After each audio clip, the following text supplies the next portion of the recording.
Iran কি লুকিয়ে পারমাণবিক অস্ত্র বানিয়ে ফেলেছে? ভাবুন তো, একটা দেশ যেটা বারবার বলছে আমরা পারমাণবিক অস্ত্র বানাচ্ছি না, কিন্তু একই সময়ে সেই দেশ 60% পর্যন্ত ইউরেনিয়াম সমৃদ্ধ করেছে। আর বিশ্ব শক্তিগুলি বলছে আর মাত্র কয়েক মাস, তারপরই তারা বোমা বানাতে পারবে। তাহলে সত্যিটা কি? ইরানকে সত্যি লুকিয়ে পারমাণবিক অস্ত্র বানিয়ে ফেলেছে, নাকি পুরো ব্যাপারটাই একটা রাজনৈতিক খেলা? আজকের ভিডিওতে আমরা জানাবো ইরানের নিউক্লিয়ার প্রোগ্রাম আসলে কতটা এগিয়ে, ইউরেনিয়াম এনচারমেন্ট আসলে কি, কেন বিশ্ব এত ভয় পাচ্ছে, আর সবথেকে গুরুত্বপূর্ণ, ইরান কি সত্যি গোপনে বোমা বানাচ্ছে। ভিডিও শেষ পর্যন্ত থাকলে আপনি পুরো বিষয়টা পরিষ্কার বুঝে যাবেন, যেটা মিডিয়ার হেডলাইন দেখাতে পারবে না। ইরান পারমাণবিক প্রোগ্রামের শুরু। ইরানের নিউক্লিয়ার প্রোগ্রাম আজকের নয়, 1970-এর দশকে শুরু হয়েছিল। পরে বহু বছর ধরে গোপনে কিছু কার্যক্রম চালানো হয়, পরে আন্তর্জাতিক চাপের মুখে আসে। বিশ্বের নজরে কারণ ইউরেনিয়ামের এনচারমেন্ট করতে শুরু করে। ইউরেনিয়াম এনচারমেন্ট আসলে কি? সহজ ভাষায়, প্রাকৃতিক ইউরেনিয়াম থাকে খুব কম, U-235। এটাকে বলা হয় বা এটাকে বাড়ানো হয়, এটাকে বলে এনচারমেন্ট। 3 থেকে 5% হলে বিদ্যুৎ উৎপাদনের জন্য, 20% হলে গবেষণা বা চিকিৎসার জন্য, আর 90% হলে পারমাণবিক অস্ত্রের জন্য। কিন্তু সমস্যা হলো ইরান 60% পর্যন্ত এনচারমেন্ট করেছে, যা ওয়েপন্স গ্রেড খুব কাছাকাছি।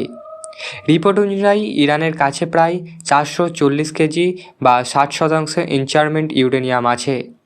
এই পারমাণু ইউরেনিয়াম তাত্ত্বিকভাবে 10টি বোমা তৈরির জন্য যথেষ্ট হতে পারে, যদি তাও রিফাইন করা হয়।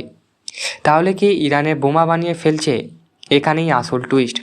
এখনও পর্যন্ত কোনো প্রমাণ নেই যে ইরান পারমাণবিক অস্ত্র বানিয়ে ফেলেছে, কিন্তু তারা এমন পর্যায়ে পৌঁছে গেছে যেখানে চাইলে অল্প সময়ে বানাতে পারবে।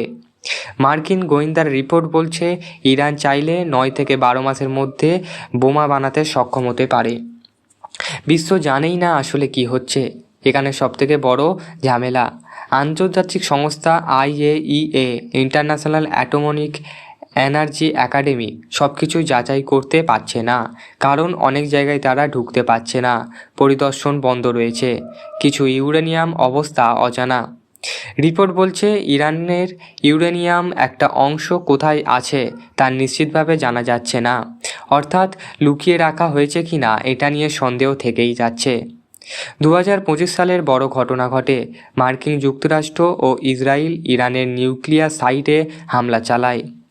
ন্যাটাঞ্জ, ফর্ডো, ইস্ফাহান এই সব জায়গায় টার্গেট করা হয়।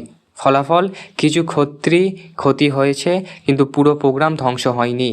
বিশেষজ্ঞরা বলছে ইরানের প্রোগ্রাম পুরোপুরি বন্ধ করা যায়নি, অনেক কিছু ভূগর্ভে বা আন্ডারগ্রাউন্ডে আছে।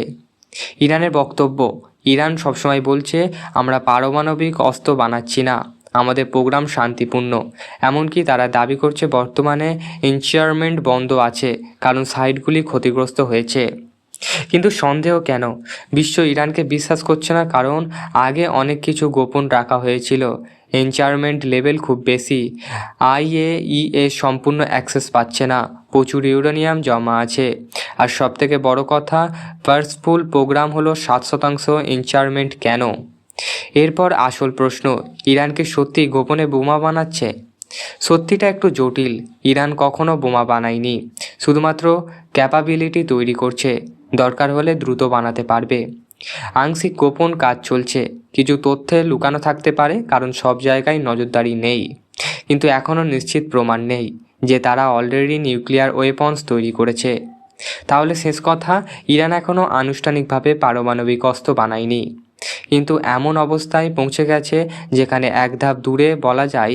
এই কারণেই পুরো বিশ্ব চিন্তিত, কারণ একবার যদি ইরান বোমা বানায়, মধ্যপ্রাচ্যে নতুন করে অস্ত্র প্রতিযোগিতা শুরু হবে। ইরান বোমা বানিয়েছে কি না তার থেকেও বড় প্রশ্ন হলো, তারা কি এমন জায়গায় পৌঁছে গেছে যেখান থেকে ফিরে আসা বা ফিরে আনা সম্ভব নয়? এই ভিডিওটি যদি আপনাদের নতুন কিছু শেখাতে থাকে, লাইক করুন, চ্যানেলটিকে সাবস্ক্রাইব করুন, আর কমেন্ট করে জানান আপনার মতে ইরান কি গোপনে বোমা বানাচ্ছে।